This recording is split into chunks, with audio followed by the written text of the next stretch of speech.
Video cafe থেকে আপনাদের স্বাগতম জানাচ্ছি। আমি রাজীব ইসলাম। সময় যখন খারাপ যায় তখন মনে সব দিক দিয়ে খারাপ যায়, সেটা হোক ক্রিকেট বা ক্রিকেটের বাইরে হোক ব্যক্তি জীবন কিংবা অন্যান্য জীবনে। এমন ঘটনাই কিন্তু ঘটেছে সাকিব আল হাসানের সাথে।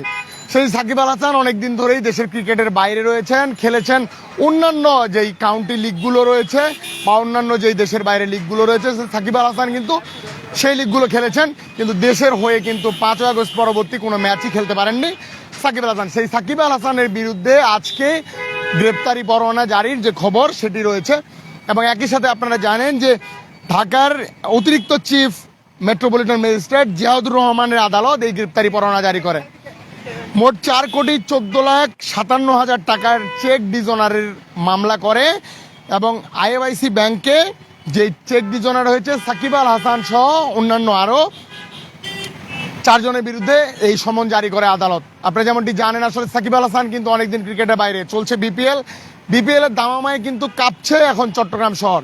কিন্তু এই চট্টগ্রাম শহর যদিও কাঁপছে, অন্যান্য দিকে কিন্তু ভালো নেই সাকিব। এবার কি গ্রেপ্তার হতে পারেন কিনা সাকিব, এমনটি কিন্তু আশঙ্কা করা হচ্ছে, যেহেতু গ্রেফতারি পরোয়ানা ইতিমধ্যে জারি হয়েছে সাকিব আল হাসানের বিরুদ্ধে। যে আইএফআইসি ব্যাংকের চেক ডিজনারের মামলায় সাকিব আল হাসান ইতিমধ্যেই গ্রেফতারি পরোয়ানা তার বিরুদ্ধে জারি হয়েছে, এবং একই সাথে 5ই আগস্ট পরবর্তী সময়ে কিন্তু সাকিব আল হাসানের বিরুদ্ধে হত্যা মামলা সহ অন্যান্য মামলা হয়েছে, কিন্তু একটি মামলা এখন পর্যন্ত সাকিব আল হাসান তিনি কিন্তু গ্রেপ্তারি পরোয়ানার জারির সম্মুখীন হয়নি। এবারই প্রথম কিন্তু সাকিব আল হাসানের বিরুদ্ধে কিন্তু গ্রেপ্তারি পরোয়ানা জারি হলো,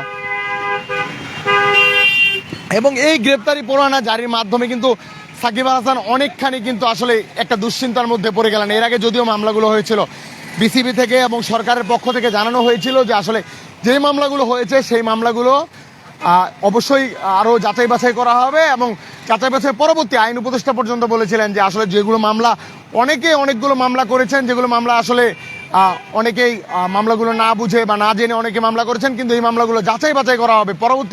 যাচাই বাছাই পরবর্তী কিন্তু এই মামলাগুলো সম্পর্কে কিন্তু আসলে বিস্তারিত জানা যাবে। কিন্তু এবার কিন্তু সাকিব আল হাসানের বিরুদ্ধে যেই গ্রেপ্তারি পরোয়ানা জারি হয়েছে, সেই গ্রেপ্তারি পরোয়ানা কিন্তু চেক ডিজনার যেই 4 কোটি টাকার যেই চেক ডিজনার হয়েছে, সেই চেক ডিজনারের ক্ষেত্রে কিন্তু এই গ্রেপ্তারি পরোয়ানা জারি হয়েছে।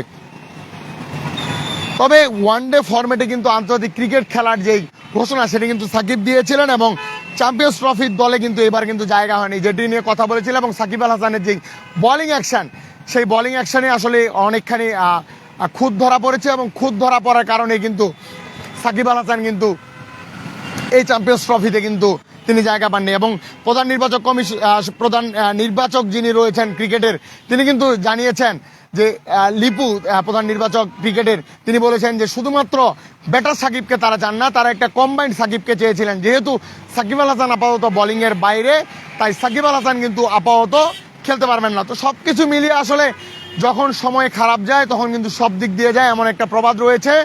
এই প্রবাদটি আসলে কিন্তু এখন সাকিব আল হাসানের জন্য প্রযোজ্য হচ্ছে, যে সাকিব আল হাসান আন্তর্জাতিক ক্রিকেটের বাইরে রয়েছেন, বাংলাদেশের পক্ষে হয়ে অনেক দিন, ইতিমধ্যে হত্যা মামলা সহ অনেকগুলো মামলা হয়েছে। সেই সাকিব আল হাসান কিন্তু আরেকটি মামলায় গ্রেফতারি পরোয়ানার সম্মুখীন হচ্ছেন, এবং এবার কি তাহলে আসলে সাকিব আল হাসান কি গ্রেফতার হচ্ছেন কিনা সেটি কিন্তু এখন ভাববার বিষয়।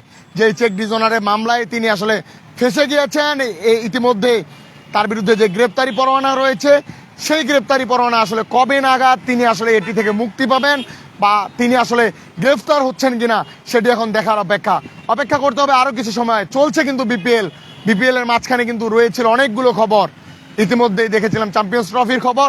সবগুলো মিলিয়ে আসলে বাংলাদেশ ক্রিকেটে এই মুহূর্তে একটা জমজমাট অবস্থা। পরবর্তী আপডেটগুলো পেতে সঙ্গে থাকুন বিডি আর্কাইভের।